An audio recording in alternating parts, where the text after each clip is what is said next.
Hi, I'm Ed Parcaut, your host of Inner Edison. What I'd like you to take away from today's show is your message matters. Not only in the fact that you need to be okay with your greatest growth comes from your greatest failures, but you need to make sure that you're getting the right message out there. So let's talk to today's guest, Jonathan Milligan, and let's welcome him and get to know his journey and his story. So thanks for being here, Jonathan. Yay, thanks, Ed, for having me. I'm excited to be here. We were talking beforehand, and the one thing I like about doing these podcasts, not only just getting to meet other people and talking to people, is to let people know that you're going to make mistakes. That's okay. Learn from them, move on, and make them faster as you can. But there's sometimes you're going to I want to bring people on here to help people so they don't have to make such big mistakes. You know what I mean? Get some stuff in there, and so. I want to tell a little bit about your story, and we talked beforehand. You had a couple Edison moments. We can bring those in whenever they come up, but just tell us your story. So my story is my parents were both educators. They were both, my mom was an elementary teacher and my dad was a high school teacher and a basketball coach. So I grew up in Indiana. So you had to play basketball when you grew up in Indiana. And that was what I did as a kid. And then it became like college. Even through college, it's like, I don't know what I want to do. So I fell into teaching. So that's what my parents did. But after about 3 years, I knew that wasn't the thing. That wasn't the thing ultimately that I wanted to do. Long story short, and I talk a lot about this is where a lot of my Edison moments were. But long story short, today I have been working online full time through podcasting, blogging, building a business online that serves my community and the goals that they want to achieve. And it's been so much fun to build a team around that and serve people in a great way, helping them realize, first of all, their message matters. And number two, in today's world, it's possible to take that thing that you're passionate about, the thing that you love and enjoy, and build a business around it. So that's what I do, and that's what I love. And when you say community, you don't mean like your local community where you live. You're talking about your online community or the people is that what you're talking about? Okay. Exactly. Yeah. So, just building a community over time, and we've got a membership site, we've got a live event that we do every year. And so over time, it didn't happen overnight, but over time just kind of built that community of people who just really latch on to our world and the things that we're doing. The reason I brought that up is I do a radio show locally. So when we talk community, right? So I do a couple of them and then I fill in for these talk guys that locally. So we talk community. It's like right here, we're talking about with here, but you're talking a larger community that can grow from wherever somebody's at to agreeing to what you do. And that's what a lot of people don't realize. Today is a perfect opportunity to do stuff that we didn't have. And I'm going to go date myself, but in the 80s, the 90s, right beginning of 2000, I mean, it was not the same. I just want to thank Al Gore for creating the internet. Anyway, you have to be older to know that joke. If you don't understand that, ask your parents. But you can tell I'm older, so I got the joke. No, because if it wasn't for what we have here, I mean, you can start a podcast in 10 minutes, right? You can there's so many things you can do. And I've had people on talking about podcasting and a few people are like, it's going to grow so big. And I disagree with that because people don't realize it's a lot of work doing podcasts. And it's not so much recording it. It's the editing it. It's the getting it out there. It's the other stuff you have to do to it, not just getting the guests, getting this. You got to be consistent. So I think someone said there's 90% of the podcasts out there only have 10 episodes. Yeah. That's very, very true. In fact, I did my first book was self-published back in 2016, and I did like a podcast run, got on a bunch of shows, and it's just a great way to spread your message and share with people. And then this last year, when my second book came out, I went back to a lot of those lists, and guess what I found? Many of them aren't doing their podcast anymore because it is a lot of work, and you got to stay at it. And I mean, that happens is people just don't see it through, right? They give up on it. Right. And well, that's the other thing that Edison said. Thanks for teeing that up for me, a softball thing there. That Edison says that most people don't become successful because they quit right before they are going to be successful. And that's what a lot of people don't realize. It takes a lot of work. You have to work at it. You have to move on. It takes a lot, and you can build it. It just takes time. I mean, I've had guests on talking about that. You'd think, like, I don't know if you listen to it, but UGG, Brian Smith, and people think he was like successful like this. No, man, he lost a company. He did this for 15 years. It took forever. And most people would have given up, or the wife would have said, you need to get a real job. Yeah, absolutely. Like if I would have taken all the energy and effort in the early years and actually divided it by hours spent versus income, I would have been like, I'm crazy. What am I doing? I'm making Right. like below minimum wage here, right? But for me, though, I think it was just the desire and the consistency over time. Consistency breeds momentum, and you've got to stay at it. The thing that I like to tell people in our community is you got to act like a farmer, right? A farmer doesn't go to buy a piece of land, go plant a bunch of seeds, go to bed that night all excited, wake up the next day, run over to the window, pull back the curtains, and like, where's the crop? Right? I mean, no farmer does that, right? But we tend to do that with our podcast, with, we think everything, we're going to go viral, this thing's going to take off. And then when it doesn't, we get discouraged. And the truth is, most people give up before the harvest, right? They've got to plant, you got to water, you got to be out there in the sun, you got to do things that you don't want to do every day, but you're doing it because there's going to be a harvest. And it's simply just, like you said, continuing to show up every day and not give up. All right. So what do you do with your company? I mean, I saw you do blogs, you do other things. So what do you guys really, I mean, and you probably teach also, I assume. Yeah, so it started. Yeah, what it started for me is a blogging, and I started in the niche of CPA careers, so helping accounting and finance people, and then I started looking at different ways I could monetize. I'm sorry, I'm smiling because that's like, geez, that's like one of the most boring places you could have started. I mean, I don't say they hate their job, but I mean, I like, I'm in the mortgage industry. Most people hate that, but I like it. But I like tax stuff. I like to understand that. So I was just smiling, going, "Wow!" You were like, "Check this out, guys," and they're like, oh, anyway, I'm sorry. No, absolutely. I totally agree. In fact, the funny story is I'm not even an accountant. I'm not a CPA, nor did I take accounting in college. The reason I started with career coaching for accountants is because I was, after I quit teaching, long story, and maybe we'll get around to those Edison moments, I was an executive recruiter for accounting and finance professionals. So I learned the little slice of accounting transition, career transition. I thought, well, maybe, back in 2009, I thought maybe other people would be interested in this. So I started blogging and sharing resume advice, interview tips, and it started building and growing. And then it was like, had to figure out how to have an email list. And then how else could I make money with this? Over time, built up enough income streams to walk away from the day job. And then I had a lot of people saying, hey, can you teach me how you took something that you knew and turn that into a business? And so at that time, I launched in 2011, Blogging Your Passion. As you know, blogging has evolved over time. Like back when I started Blogging Your Passion, I don't even know if Facebook was really going yet, and social media wasn't a thing. And I can tell you it wasn't, because I had a blog in 2010. So that's when there I you had go. my blog. Yeah. And so, I mean, and then podcasting came on the scene. So, I mean, I think I started podcasting in 2013 or 14, somewhere in there.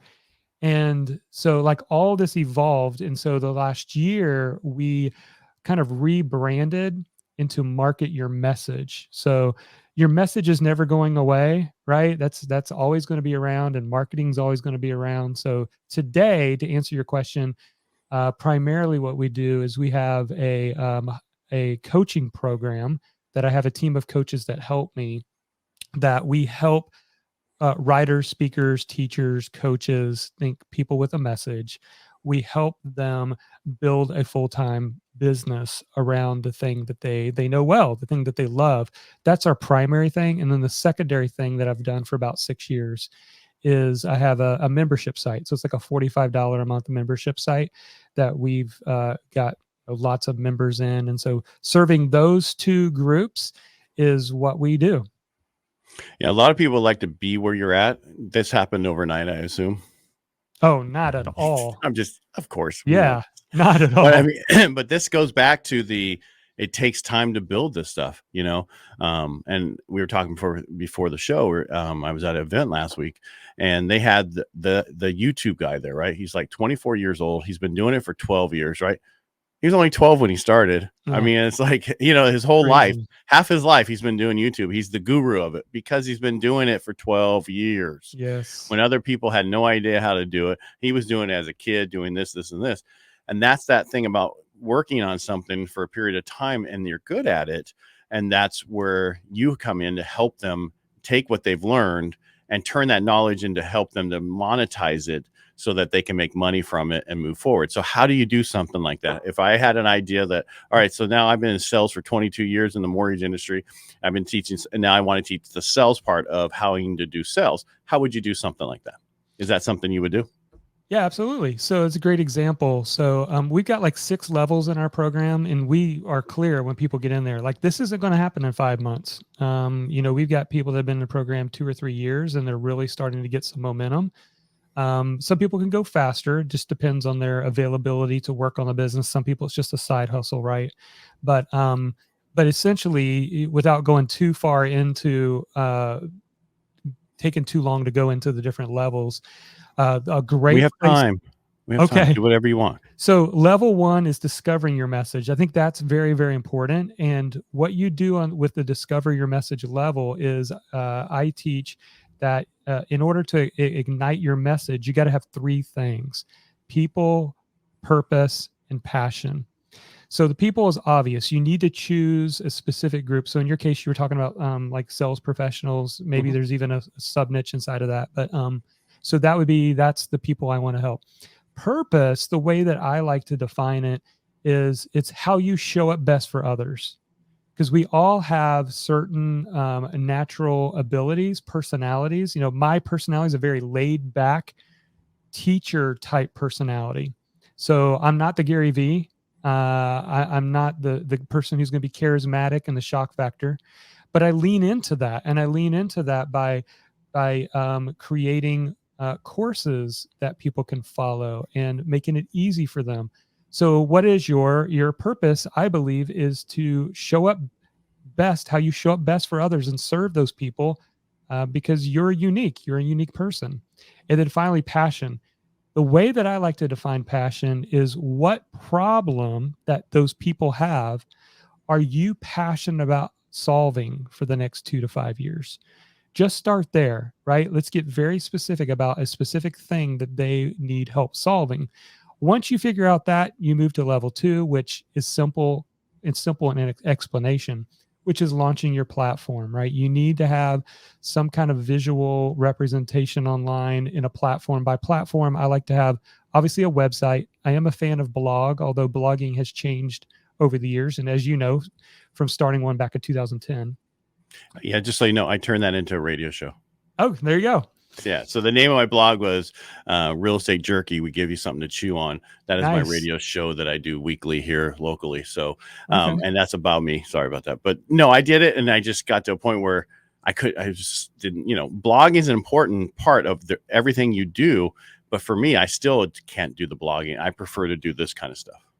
Yeah, and that's another thing that actually in my latest book, I talked about this because I discovered this a few years ago, that there's different influencer voices. And when we uncover where our motivation lies, so I believe, and we've tested thousands of people on like an assessment test, because a few years ago, I was wondering, like, why is it there's so many personality tests out there?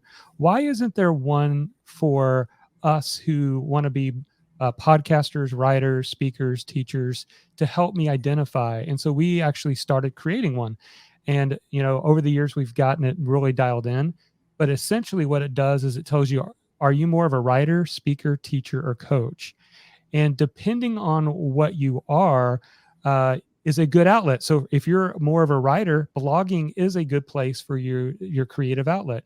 If you're more of a coach or a speaker, podcasting is awesome for that conversation. You ask good questions. You're a very good coach, mentor, that sort of thing. And then, think like teacher. Live streaming is great for teachers because it's like your virtual classroom where you're teaching, answering questions with a live audience. So I know we got off the roadmaps, but we're good. No, we're how to get to what we're doing. We're good. We're not off the roadmap. I'm following, and everybody's following. They want to know because I want them to understand if they want to do something like this, how do they get? What's the steps? And that's where you're at. So, And so that what I just shared goes back to that purpose thing that I just talked about, because for me, what we try to help people do is come down and pick their two words, an adjective and either teacher, speaker, writer, or coach. So, for example, for me, mine's being a resourceful teacher. So everything I do in my business is around this idea of being a resourceful teacher. That's how I show up best for others. So anyways, once we get the platform set up, then we need to create the community. And there's two paths that we teach in our insider program, is what we call it. And path number one is the social community. There's ways. Facebook's a great example of building a Facebook group. We've had people with no audience, no email list, build hundreds and some thousands of people quickly in a Facebook group around their topic that they can then do, free challenges into. They can offer their paid products and make their first dollar online from a Facebook group. So that's kind of path one. Path two is the content path. And the content path is, how do you grow a community around a podcast or around a YouTube channel or around live streaming? So once you've established that initial kind of seed community, then level 4 is building your authority. Now, my favorite way to build the authority is to write and publish a book, because it's the fastest way for the average person to say, ooh, this person's an expert. So I like having people write books. If it does not make sense to create a book, we have a second path on creating a course. So we walk people through how to do that. We teach something called a compact book, which is like half the size of a book. So it doesn't take people nearly as long to get that book done. But the reason that we're doing that, Ed, is because level 5 is about creating your funnel. Now, in marketing terms, this is what we would call like an acquisition funnel. So an acquisition funnel, like anything, this from sales, is you got to have constant leads, constant fresh people coming into your world. And when you set up like a book funnel, like a free book funnel is something that I've done that has worked wonders for us, because essentially what we're doing is we have people come in from the free book funnel. So they get a free book, they read the book, they connect with the book. And then in the follow-up emails, that's building a relationship with them, is when they're like, oh, well, yeah, I want to apply to this program. I want to hear more about implementing what I learned in the book. And so what we're seeing is that we get about 10, let's say 1 out of 10 people that grab the book to actually book the call. And we have 25% of those people actually join our high ticket coaching program. And so that's what I'm teaching people how to do at those higher levels, because here's the ultimate goal for the people that we are helping. We want them to get their first 1,000 customers.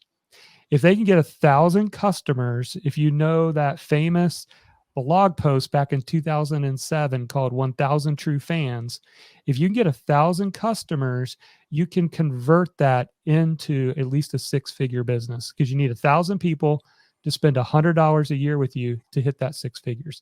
Now, obviously, as you know, 6 figures doesn't mean that's all profit, right? no, it doesn't. You got taxes to pay, you've got expenses, but it's a start for the average person that can help them actually maybe leave a day job. So in a nutshell, that is the process that we teach, and that I have a team of coaches at each level and masterminds that help people move through that process. Have you had masterminds through COVID, or did you? Yes. So all of our masterminds are virtual, so that was easy. Okay. Yeah, that's we easy. use Zoom. The tricky part, though, and we got fortunate, but the tricky part for us was we do a 2-day live event called Your Message Matters Live, and it's actually in person. And we sold a bunch of tickets in January and February, and then if you remember, and this was 2020, right? Right. Well, 2020 we had to go virtual. Sorry, 2021. It was like a wait and see strategy, but we got lucky because the event was in June, and that was right before the second wave of COVID started hitting. So we were able to do a combo event, but it was tricky. Where are you located? I'm in Jacksonville, Florida, so Okay. I'm That's why just it was easy. northeast Florida. Is that where you had it? We had it just north in Jekyll But in Island. Florida, though, right? It was in Jekyll Island, Georgia, so it's Georgia. just into Georgia, but it's still, I mean, it's practically the border. But they had the same, were they the same type of lockdowns as Florida was? Hardly any. Yeah. And I'm not knocking that. I'm in California, so I've been through the worst. Yeah, we had a little bit, not as near as many restrictions. And that's good because that allowed you to do what people, wanted to do. And it was up to them, their choice, how they wanted to handle that. And that's how, us at our age, that's how we were taught that's supposed to be. Do it, you have a choice. It's your choice what you want to do. That's why we're all Americans. Yeah, you have the freedom to decide, right? Right, correct. That's get me off my political side, because I could be there all day. Because like I said, I do the radio, and that's where I do that at. But this part of helping people, so you help. So if they write a book, then I assume that you take that, if it's a bigger book, take that book, cut it up into a course, right? That would be the perfect world, right? Yeah, absolutely. I mean, it makes the logical transition because, the book is going to tell the what, but a course is going to share the how, right? So in my book, I have everything in there. It's not like a kind of, because I hate books that are like a gotcha, like it's just a long sales page. I don't want a book. I want the book to have all the goods. Mm-hmm. But then people are going to read that and say, man, I just really want to know more how to do it. And that's where your course, your coaching program can really help them with the how. Yeah. The guy we talked about earlier, Steve D. Sims, he's like, give it away for free and they're going to pay you for it. Yep. Right? That's the same idea, the same concept. Basically, that's people want to know what you're going to teach me, right? But I want to pay you for it because I don't want to do it. Right. That's basically what it is. And I want to go back to this whole thing because the reason I threw that out there is last week I spoke on stage for about 10 minutes at a speakeasy that he had, and it was about sales. And it's because I talk all the time about real estate and why we're not going to be in a bubble and what's this is. And that I can talk that like forever, but I'm tired of it. It's been doing it forever. But I've been in sales for the same amount of time because that's what we do. Everybody's in sales. And I've been running into people who have some of the worst sales skills I've ever seen in my life, just because they're younger and nobody's teaching it really anymore, right? You look at all the old guys are gone, kids have taken over and they kind of messed it up. They're not doing the same thing.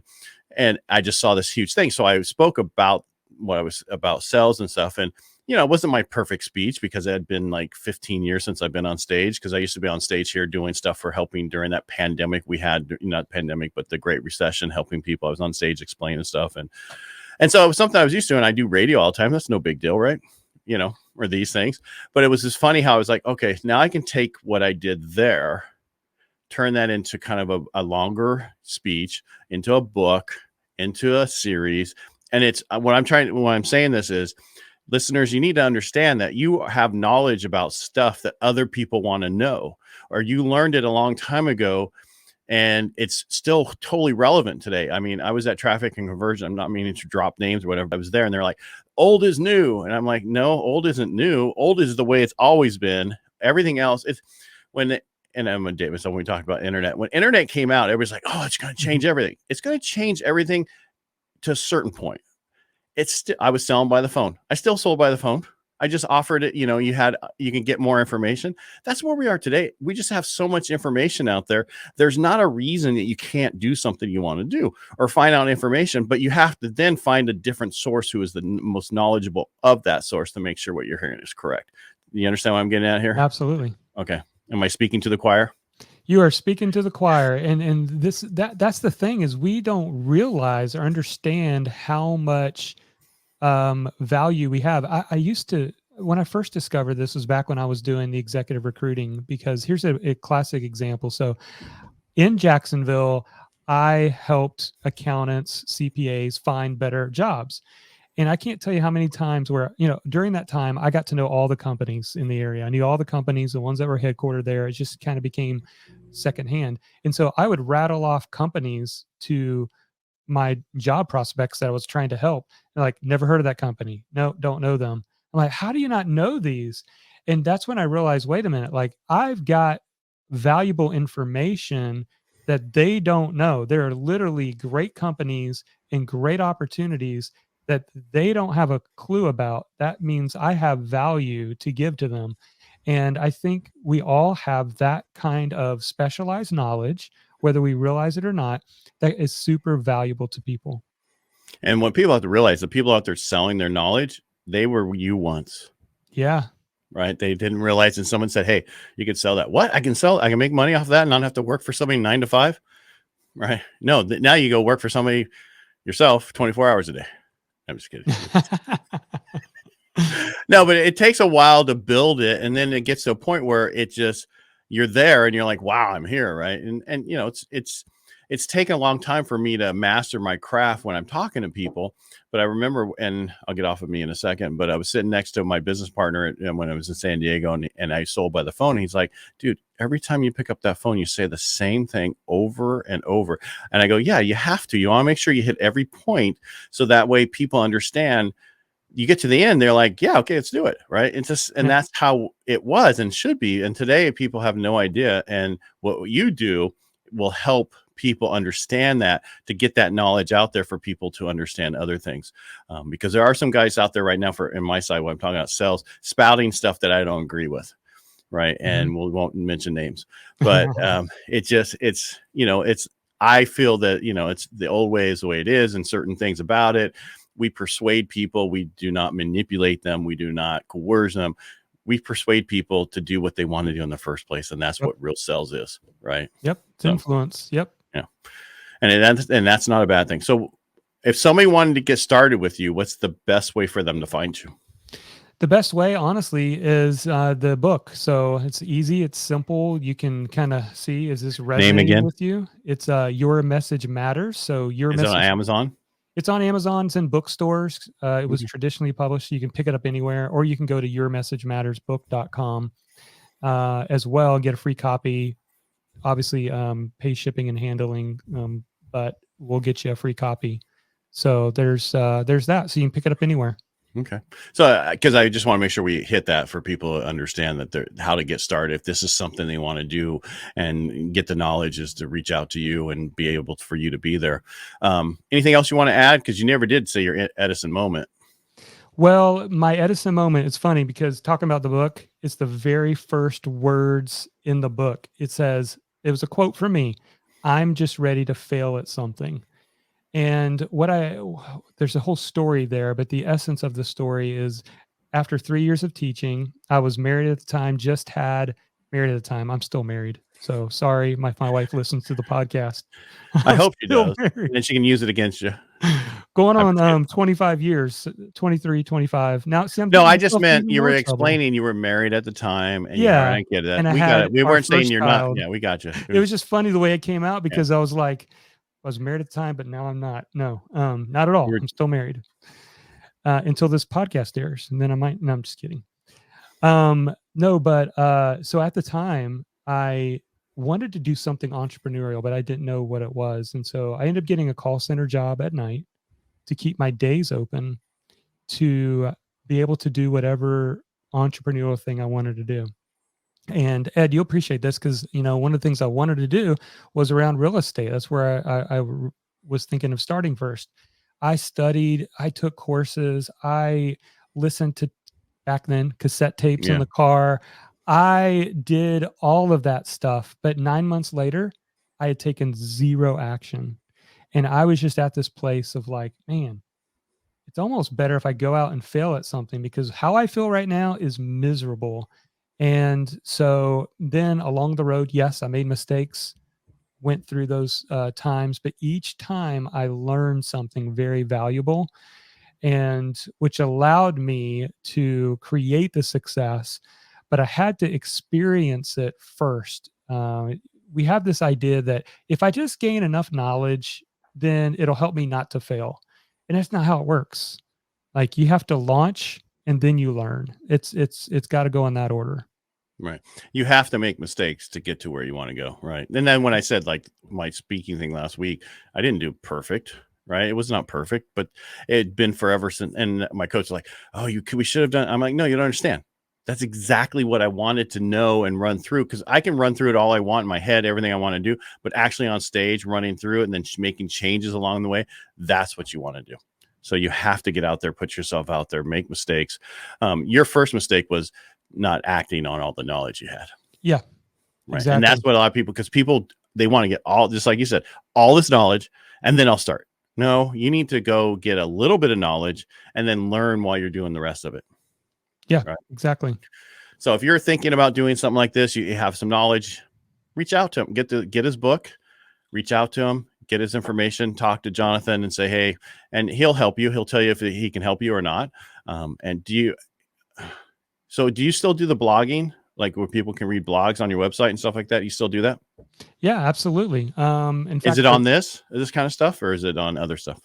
It is. In fact, the bloggingyourpassion.com blog is still live, and there's still articles, there's still things there as well. So yeah, we just added more media. We do, the podcasting, the YouTube channel, the live stream. I do a live stream every week. So we just kind of over time, not right away, but over time, as I had a team that can help me, I started adding more things. So yeah, we just tap into all of it today.